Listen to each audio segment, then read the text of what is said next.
नमस्कार, मैं पवन खत्री, सह संपादक नवराष्ट्र भारत से।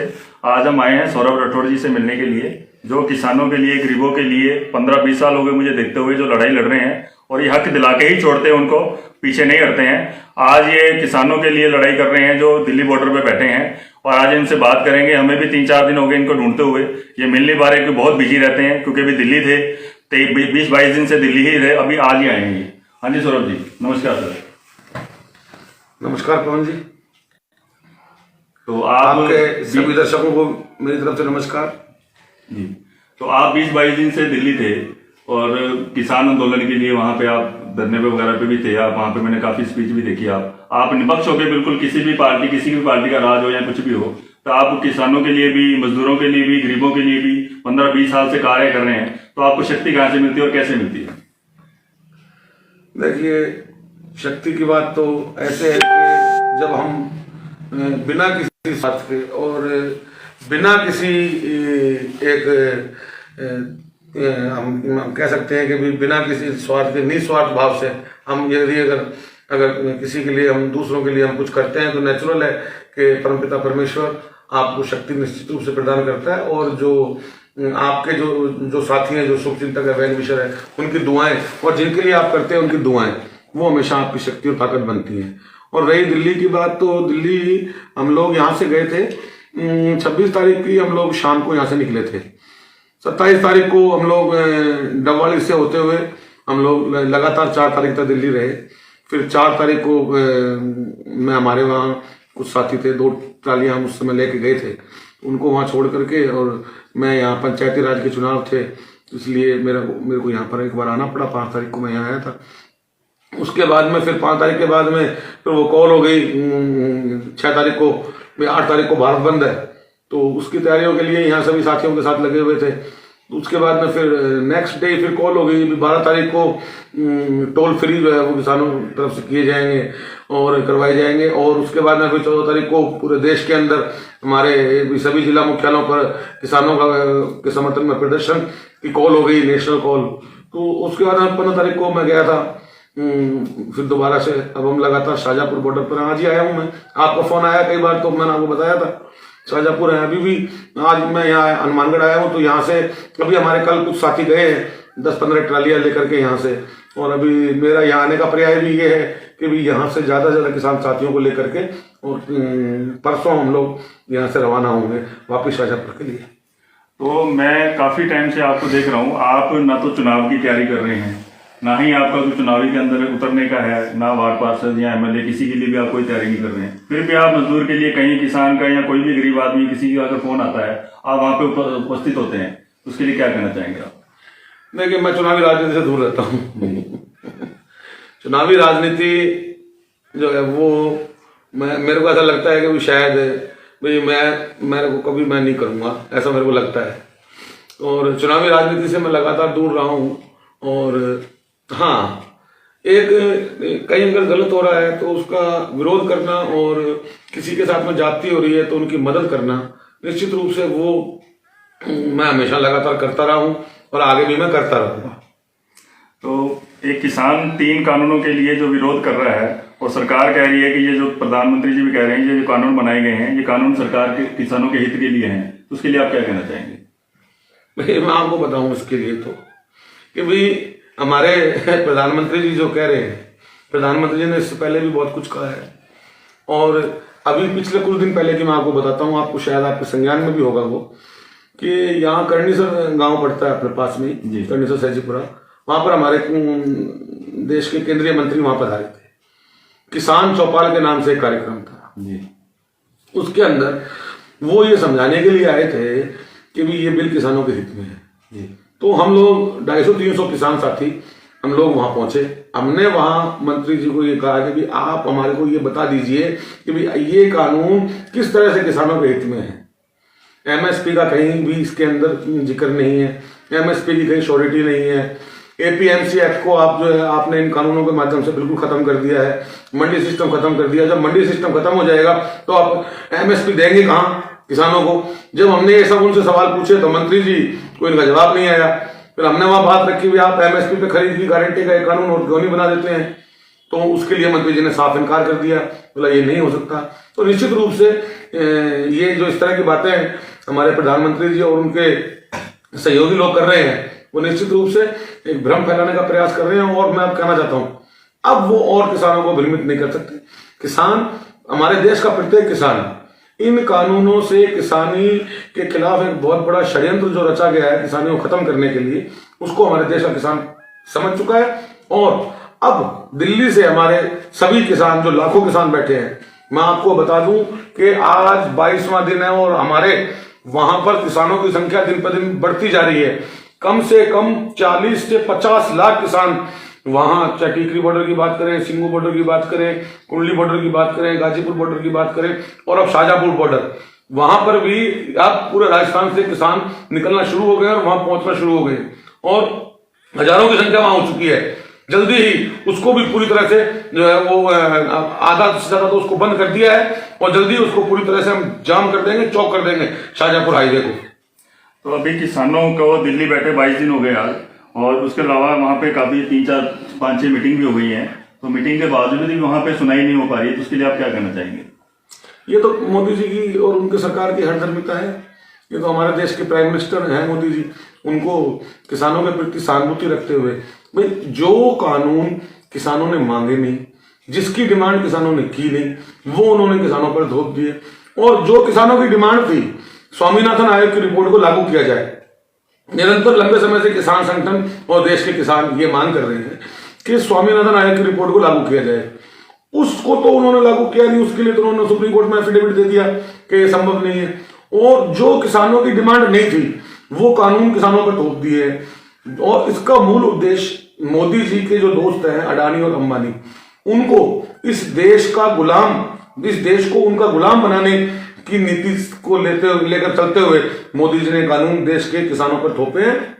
और मैं कहना चाहता हूं कि कानून सिर्फ इस कानून से देश का किसान ही प्रभावित नहीं होगा, पूरा देश का आम आवाम इससे प्रभावित होगी। अब आप देखिए, कालाबाजारी एक्ट को खत्म कर दिया। कालाबाजारी एक्ट खत्म होने के बाद में पहले एक लिमिट थी, कोई भी व्यक्ति, फर्म और कंपनी किसी भी खाद्य सामग्री का एक लिमिट तक स्टॉक कर सकती थी, वो लिमिट खत्म कर दी, लिमिट हटा दी। अब होगा क्या कि जो हमारी खाद्य सामग्रियां हैं उनको औने पौने दामों पर लेकर के और उनको बहुमूल्य दामों पर उनको बेचा जाएगा। आज जो गेहूं, जो आटा, आज आम व्यक्ति 25 रुपए लेकर के, 20 रुपए लेकर के, 30 रुपए लेकर के खरीद करके और आम अपना व्यक्ति जो पेट भर रहा है, वही गेहूं और वही आटा इस कालाबाजारी एक्ट खत्म होने के बाद में 100 रुपए किलो तक मिलेगा। ये कानून पूरे देश के लिए खतरनाक है और देश को वापस एक बार फिर गुलामी की तरफ ले जाने की एक शुरुआत मोदी जी ने करी है। इसको देश की आवाम बर्दाश्त नहीं करेगी, देश की आवाम पूरी एकजुट है। तो किसान आंदोलन को लेके कई तरह की बातें आई हैं, जैसे खालिस्तानी, नकलस्तानी वगैरह, ये सारा बोला गया है वहाँ पे। तो कुछ बड़े चैनल भी हैं, उनका भी नाम काफी आया है इसके अंदर, उसके लिए आप क्या कहना चाहेंगे? देखिए, इस तरह की जो भ्रामक बातें हैं, वो भ्रामक बातें मैं लगातार वहाँ 28 तारीख से लेकर के और 4 तारीख तक लगातार मैं वहाँ सिंगू बॉर्डर पे था। हमारे काफी साथी वहाँ बॉर्डर पर थे, सिंगू बॉर्डर पर। तो मैं आपको बताऊं, कहीं भी ऐसा कुछ नहीं है। इतना शांतिपूर्ण तरीके से ये आंदोलन को मैनेज किया हुआ है। यदि अगर हाँ, जो विरोधी जो लोग हैं, विरोधी लोग सीधा सीधा मैं कह सकता हूं, जो सत्ता में बैठे हुए लोग हैं, वो आंदोलन को कमजोर करने का एक षड्यंत्र बार बार रच रहे हैं। उस षड्यंत्र को विफल करने के लिए जो हमारे सभी जो किसान साथी, हमारे नेता है, सबने बैठकर ये रणनीति तय करी, बाकायदा वॉलेंटियर तय किए हुए हैं। कोई भी संदिग्ध व्यक्ति या कोई भी संदिग्ध व्यक्ति किसी भी तरह की संदिग्ध हरकत करता हुआ दिखता है तो उसको तुरंत वहां पकड़ के और बिल्कुल शांतिपूर्ण तरीके से पुलिस के हवाले कर दिया जाता है। आपने देखा भी होगा, कई संदिग्ध व्यक्तियों को पकड़ के पुलिस के हवाले किया गया। ये बिल्कुल एक भ्रमात्मक प्रचार है, आंदोलन को कमजोर करने का एक षड्यंत्र है केंद्र सरकार का। लेकिन इस तरह के षड्यंत्रों को किसान संगठन और वहां बैठे हुए लाखों किसान और हम सब लोग बिल्कुल भी कामयाब नहीं होने देंगे। और इस बार मोदी जी को किसानों की इन मांगों को मानना पड़ेगा। हमारी ज्यादा लंबी चौड़ी मांग नहीं है, हमारी 2 ही डिमांड्स हैं प्रमुख रूप से।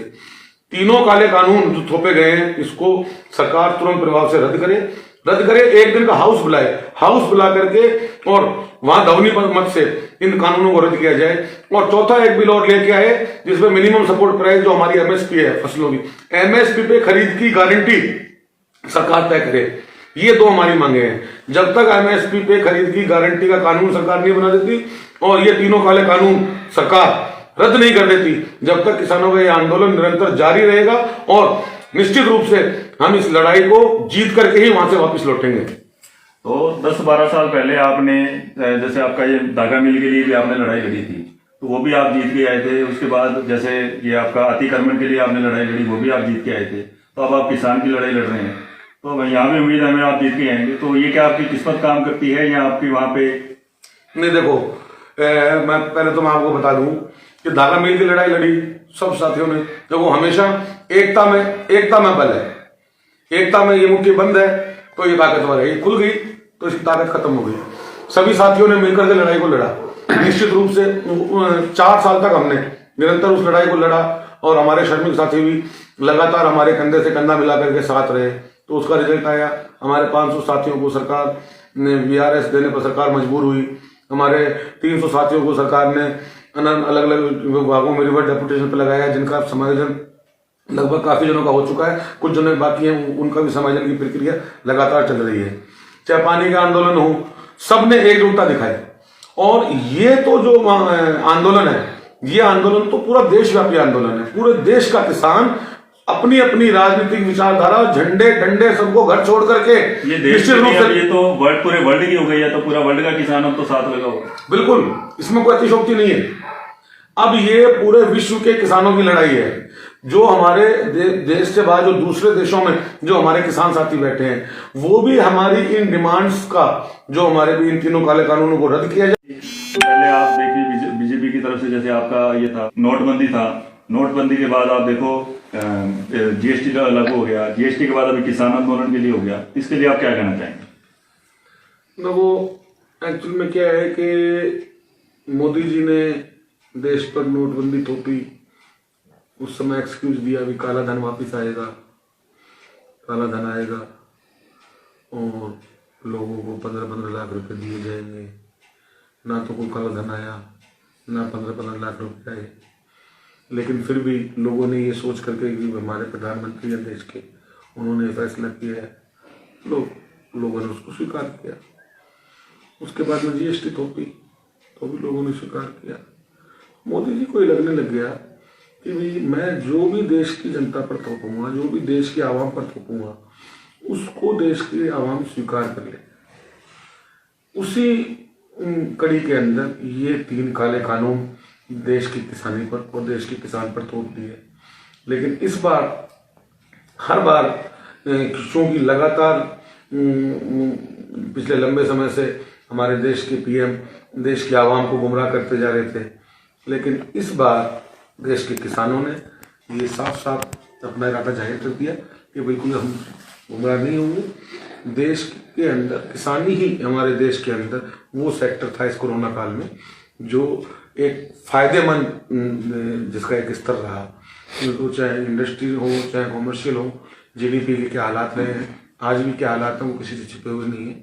लेकिन जो एग्रीकल्चर फील्ड रहा, जो फार्मिस्ट फील्ड रहा, वो एक प्रॉफिटेबल स्थिति में रहा।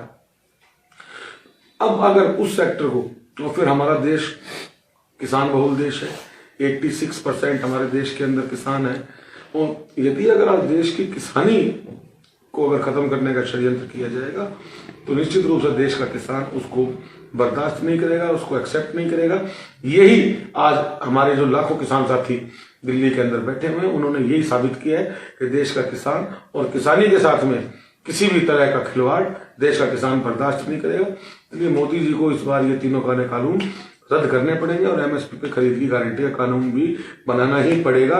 इसके बगैर अब किसान वहां से ना हटेगा, ना झुकेगा, ना रुकेगा, ना डरेगा, लड़ेगा और जीतेगा। तो जैसे भी पहले व्यापार के लिए भी काफी नुकसान हुआ था, तो व्यापारी अकेले नहीं लड़ पा रहे थे, तो व्यापारी वर्ग भी काफी किसानों के साथ हो गया है। इन तीनों काले कानूनों से किसानों को जितना नुकसान है और जितना किसानों को जितनी पीड़ा है और जितनी परेशानी है, उससे कहीं ज्यादा व्यापारी को परेशानी है। आज एपीएमसी एक्ट को खत्म करने के बाद में मंडी सिस्टम जो है, मंडीकरण जो ढांचा है, वो खत्म हो जाएगा। जो हमारे आड़ती हमारे व्यापारी हैं, वो कहाँ जाएंगे? उन मंडियों के अंदर जो हमारे लाखों हमारे श्रमिक साथी काम कर रहे हैं वो कहाँ जाएंगे? जो हमारे आड़तियों की दुकान पर जो हमारे मुनीम साथी काम करते हैं वो कहाँ जाएंगे? कुल मिलाकर के जो व्यापारी हैं हमारे, जो छोटे व्यापारी जो आड़त की दुकान का आड़त का काम करते हैं और जो थोड़ा बहुत जो फसलों को खरीद वगैरह का काम करते हैं, वो तो बिल्कुल तबाह हो जाएंगे और वो खत्म हो जाएंगे। निश्चित रूप से अपने इस आने वाली तबाही को देखते हुए वो व्यापारी साथी भी हमारे साथ आ चुके हैं और जो श्रमिक हैं वो श्रमिक साथी, ये आंदोलन किसान मजदूर और व्यापारियों का संयुक्त आंदोलन बन चुका है। सभी व्यापारी साथियों का हमारे को पूरा साथ है, समर्थन है और हमारे को सभी श्रमिक संगठनों का, सभी श्रमिक साथियों का भी पूरा संगठन है। किसान मजदूर और व्यापारी इस लड़ाई को अंतिम सांस तक लड़ेगा और निश्चित रूप से हम जीत कर ही वापस लौटेंगे। तो अभी जैसे बच्चों की परीक्षा वगैरह भी खराब हो रही है कोरोना काल के अंदर, आप देख रहे हैं, और इसके अलावा अभी आप देखिए कि सरकार इसके लिए भी कुछ नहीं है। और पहले ये भी था कि आपको सबको रोजगार मिलेगा, रोजगार की जगह यहाँ पे कोरोना काल में बेरोजगारी और बढ़ गई है। इसके लिए आप क्या कहना चाहेंगे? देखिए, कोरोना काल के अंदर जिस तरह से रोजगार जो लॉकडाउन लगाया गया और जिस तरह से उस समय एक हालात जो बने, निश्चित रूप से उन सब परिस्थितियों से निपटने में हमारे देश की सरकार निश्चित रूप से विफल रही है। और कोरोना तो पूरे वर्ल्ड के अंदर ये तो विश्वव्यापी एक महामारी थी, दूसरे अन्य देश भी प्रभावित हुए हैं। ये तो हमारे देश के अंदर ये तो कोरोना को लेकर के यदि हम बात करें तो कोरोना को पहले ही रोका जा सकता था। जो भी हमारे विदेश से हमारे देश के अंदर हमारे लोग आ रहे थे, हमारे इंडियंस आ रहे थे, उनको वहीं एयरपोर्ट्स पर ही उनको अगर यदि क्वारंटाइन कर दिया जाता और उनके पर्टिकुलर उनके टेस्ट वगैरह करके जो सही थे उनको रिलीज कर दिया जाता और जिन किसी तरह के सिम्टम्स थे उनका प्रॉपर ट्रीटमेंट कर वहां किया जाता, क्वारंटाइन सेंटर बना दिए जाते, तो निश्चित रूप से कोरोना तो देश में फैलता ही नहीं। और जब कोरोना देश में नहीं फैलता तो ये बेरोजगारी और ये जो हालात है, ये हालात आज ना बने होते। निश्चित रूप से कोरोना को देश में फैलाना भी एक केंद्र सरकार का बहुत बड़ा षड्यंत्र रहा है। मोदी जी को अपने दोस्तों को, उनके जो दोस्त है अंबानी अडानी, उनको देश के एयरपोर्ट्स बेचने थे, उनको देश की रेलवे बेचनी थी। कोरोना के अंदर उन्होंने ये बात उनको अच्छी तरह से जानते थे कि यदि अगर कोरोना जैसी महामारी को देश में वो नहीं फैलाएंगे तो देश के लोग सड़कों पे आ जाएंगे। देश के लोग, हमारे देश के लोग जो है वो पूरा देशभक्त हैं और वो स्टेशन, रेलवे, ट्रेन, एयरपोर्ट्स इनको बिकने नहीं देंगे। तो लोग सड़कों पे ना आए, लोगों के अंदर एक डर पैदा किया और कोरोना को देश में जान करके लेके आए जिससे कि मोदी जी अपने दोस्तों को, अंबानी अडानी को, ये हमारे देश के स्टेशन, हमारे देश के प्लेटफॉर्म्स, हमारे देश के एयरपोर्ट्स उनको बेचे और वो उसमें काफी हद तक कामयाब भी हो गए हैं। देखिए अडानी ट्रेन आपने देखा होगा टीवी पर, वीडियो में, सोशल मीडिया, अडानी ट्रेन आपने देखा होगा, अडानी के हवाई जहाज, अडानी एयरपोर्ट्स, अंबानी एयरपोर्ट्स। जिस देश की इस संपत्ति को जो व्यक्ति ये कहते थे मैं देश नहीं बिकने दूंगा, मैं देश नहीं झुकने दूंगा, पूरे देश को उन्होंने अपने इन दो मित्रों को सौंप दिया। इन सब हालातों को देखते हुए ही देश का किसान मोदी जी की बात पर भरोसा नहीं कर पा रहा है कि जो प्रधानमंत्री कहते कुछ और है, करते कुछ और है। इसलिए देश का किसान इस बात पर अड़ा हुआ है, इस बार एक दिन का हाउस बुलाइए, उस हाउस के अंदर ध्वनिमत से, सर्वसम्मति से इन तीनों कानूनों को रद्द कीजिए और एमएसपी पे खरीद की गारंटी का कानून भी ध्वनिमत से पास करके सर्वसम्मति से और उस कानून को भी आप बनाइए और इन तीनों काले कानूनों को रद्द कीजिए। इसलिए देश का किसान इससे कम में मानने के लिए तैयार नहीं है, क्योंकि इस तरह का खिलवाड़ पूर्व में किया गया है देश के प्रधानमंत्री के द्वारा। अभी जैसे 5-6 साल हो गए हैं मोदी जी को तो राज करते हुए, अभी जैसे लग भी रहा है, दिख भी रहा है, सबको दिख रहा है, जनता को भी दिख रहा है, तो इसके अंदर ये भी लग रहा है कि अभी वापिस हम गुलामी के अंदर ही जा रहे हैं। जैसे पहले हम अंग्रेजों की गुलामी करते थे, वहां गुलाम थे, तो आज हमें लग रहा है कि हम मोदी के गुलाम हो रहे हैं। नहीं, ये तो एक लोकतांत्रिक प्रक्रिया जो हमारा देश संविधान से चलने वाला देश है, उस देश के अंदर लोगों ने मोदी जी को देश का प्रधानमंत्री बनाया। एक संवैधानिक प्रक्रिया है, एक जो इलेक्टेड जो प्रोसीडिंग है उसके तहत। लेकिन मोदी जी ने अब अंबानी और अडानी जैसे उस समय ईस्ट इंडिया कंपनी थी, ईस्ट इंडिया कंपनी को लाया गया, जो उस समय के जो शासक थे उन्होंने ईस्ट इंडिया कंपनी को वो लाए, और लाने के बाद में ईस्ट इंडिया कंपनी व्यापार करने के बहाने से आई, और बाद में उन्होंने धीरे धीरे पूरे देश के ऊपर अपने आप को उन्होंने स्थापित कर लिया। वही ट्रेड अब मोदी जी उसी ट्रेड पर चल रहे हैं कि ये अंबानी और अडानी इनको धीरे धीरे पूरे देश के अंदर फैला दिया जाए, जिससे एक बार फिर नई east India company Ambani Adani के रूप में देश के ऊपर हावी हो जाए और देश पुनः अंबानी और अडानी का गुलाम हो जाए। लेकिन इस बार ऐसा नहीं होने देंगे। देश का किसान इसीलिए सड़कों पर है, और जब तक अब मोदी जी इन तीनों काले कानूनों को रद्द नहीं करेंगे और एमएसपी पे खरीदी गारंटी कानून नहीं बनाएंगे, जब तक देश का किसान अब पीछे हटने वाला नहीं है। मोदी जी के ये जो देश के अहित करने का जो ये सपना है, अंबानी अडानी राज कायम करने का जो सपना है, ये सपना अब मोदी जी का सपना ही बनकर रह जाएगा।